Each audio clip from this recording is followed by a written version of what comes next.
الحمد لله رب العالمين الصلاة والسلام على سيد المرسلين أما بعد فأعوذ بالله من الشیطان الرجیم بسم اللہ الرحمن الرحیم۔ امید کرتا ہوں کہ تمام ویورز خیر وافیت سے ہوں گے۔ دعا کرتا ہوں کہ رب تعالی ہم سب پر اپنا خصوصی کرم فرمائے۔ جیسے کہ رجب المرجب کا مہینہ جاری و ساری ہے، انشاءاللہ اس پر مختصر سی گفتگو کریں گے، لیکن اس گفتگو سے پہلے انشاءاللہ آقا صلی اللہ علیہ وسلم کی ذات پر درود پاک کی فضیلت بھی بیان کریں گے۔ دعا ہے کہ رب تعالی مجھے حق بیان کرنے اور ہم سب کو اسے سن کر اسے یاد رکھنے، اس پر عمل کرنے کی توفیق عطا فرمائے۔ واجب الاحترام دوستوں، بزرگوں، بھائیوں، بہنوں، آقا صلی اللہ علیہ وسلم نے فرمایا کہ جو کوئی کسی کتاب میں میری ذات پر درود پاک لکھتا ہے تو جب تک وہ درود پاک اس کتاب میں لکھا رہے گا تو اللہ تبارک و تعالی کی نوری مخلوق یعنی کہ فرشتے جو ہیں اس کے لیے، لکھنے والے کے لیے دعائے مغفرت استغفار کرتے رہیں گے۔ دیکھیں کہ کتنا ہی مبارک اور کتنا ہی بابرکت وظیفہ ہے درود پاک کہ ہم نے لکھا ہے اور اس وقت تک ہمارے لیے دعائے مغفرت ہو رہی ہے جب تک وہ اس میں لکھا رہے گا۔ تو ہمیں چاہیے کہ جب بھی آقا صلی اللہ علیہ وسلم کا نامی اسم گرامی لکھیں تو اس کے ساتھ مکمل درود پاک لکھا کریں۔ اکثر لوگ صاد لکھ دیتے ہیں، تو اس طرح سے نہیں بلکہ صلی اللہ علیہ وآلہ وسلم لکھا کریں تاکہ درود پاک بھی پڑھا جائے۔ اور اس طرح سے لکھنے سے علماء کرام نے منع بھی فرمایا ہے کہ صاد نہ لکھا جائے۔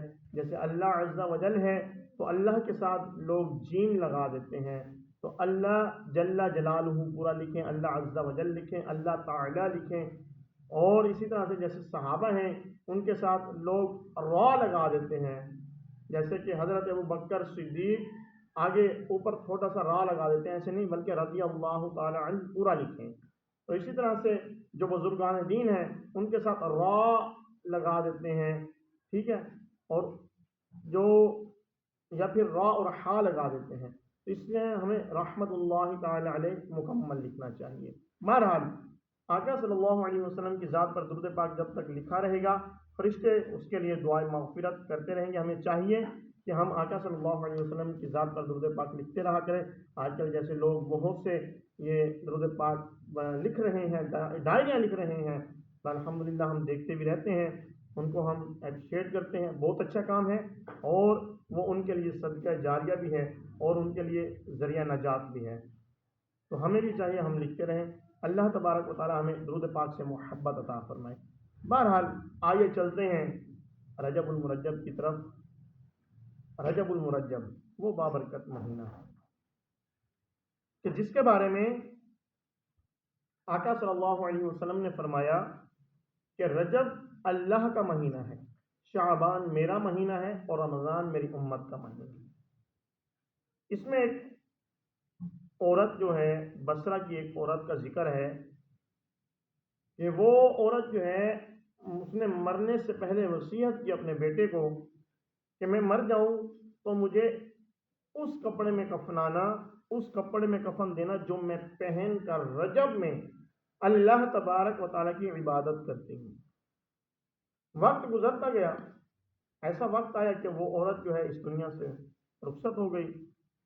اب اس کے بیٹے نے کسی اور کپڑے میں اپنی والدہ کو کفن دے کر دفنا دیا، جنازہ پڑھا کر دفنا دیا۔ جب وہ وہاں سے فارغ ہو کر گھر آیا تو گھر آ کر کیا دیکھتا ہے کہ جو کفن اس نے اپنی والدہ کو پہنوایا ہے وہ کفن اس کے گھر میں موجود ہے۔ بڑا پریشان ہوا، حیران ہوا اور دوڑ کر اس کفن کی طرف، ان کپڑوں کی طرف جاتا ہے جس کی وصیت والدہ نے کی تھی۔ وہ جا کر دیکھتا ہے وہ کپڑے گھر میں نہیں تھے، جہاں پر رکھے تھے وہ وہاں پر موجود نہیں تھے۔ بڑا حیران ہوا اور دیکھ رہا تھا، بھی ڈھونڈ رہا تھا کہ ایک غیب سے آواز اٹھتی ہے، گونج اٹھتی ہے آواز کہ اپنا کفن اپنے پاس واپس رکھو، ہم نے اسے اسی کفن میں کفنایا ہے جس کی اس نے وصیت کی تھی۔ کیوں؟ کیونکہ ہم اس کو قبر میں رنجیدہ نہیں دیکھ سکتے جو رجب المرجب کے روزے رکھتے ہیں۔ سبحان اللہ۔ اللہ عز و جل کی ان پر رحمت ہو اور ان کے صدقے ہماری بے حساب مغفرت ہو۔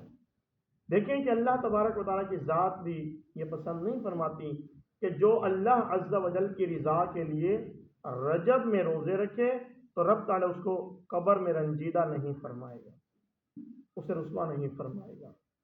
تو ہمیں چاہیے رجب المرجب کا خوب ادب و احترام کریں، اس میں زیادہ سے زیادہ روزے رکھیں، اس میں زیادہ سے زیادہ نیک اعمال کریں، اس میں زیادہ سے زیادہ عبادات کریں، جیسے کہ میں نے ابھی بتایا کہ رجب اللہ کا مہینہ ہے۔ اچھا، اس کے بارے میں آقا صلی اللہ علیہ وسلم نے اور بھی فرمایا اے رجب جو ہے یہ بیج بونے کا مہینہ ہے، یہ کول ہے پڑا، یا پھر فرمایا کہ رجب بیج بونے کا مہینہ ہے، شعبان آب پاشی کا، اور رمضان فصل کاٹنے کا مہینہ ہے۔ اب جس نے رجب میں عبادت کا بیج نہیں بویا اور اس نے شعبان میں آبپاشی نہیں کی تو وہ فصل میں کیوں کر فصل کاٹ سکتا ہے؟ رمضان میں وہ فصل کیسے کاٹ سکتا ہے؟ تو ہمیں چاہیے کہ رجب میں اپنی عبادات میں اضافہ کریں اور زیادہ سے زیادہ عبادت کریں تاکہ رب تعالیٰ کی ذات ہم سے راضی ہو۔ اور رجب بہت ہی بابرکت مہینہ ہے، بہت ہی بابرکت مہینہ ہے۔ میں نے پچھلے بھی ہمارا اس میں بیان گزر چکا ہے رجب کے حوالے سے، اس میں میں نے وضاحت فرمائی ہے، مزید وضاحت کی طرف نہیں جاتے، اس کو یہیں پر ہی کلوز کرتے ہیں، اس کو یہیں پر روکتے ہیں۔ تو ہمیں چاہیے کہ اس ماہ مبارک میں روزے زیادہ سے زیادہ رکھیں اور گناہوں سے بچیں، نیک اعمال زیادہ سے زیادہ کریں، رب تعالیٰ کو راضی کریں، استغفار کی کثرت کریں، اللہ تبارک و تعالیٰ کے ہاں اپنے گناہوں سے توبہ کرتے رہیں، تو انشاءاللہ تبارک و تعالیٰ اس دنیا اور آخرت میں ہمارا بیڑا پار ہو جائے گا۔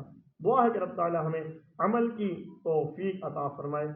آپ سے گزارش ہے چینل کو سبسکرائب کریں، بیل آئیکن کو پریس کریں تاکہ نیو آنے والی ویڈیوز آپ تک پہنچتی رہیں۔ السلام علیکم ورحمۃ اللہ وبرکاتہ۔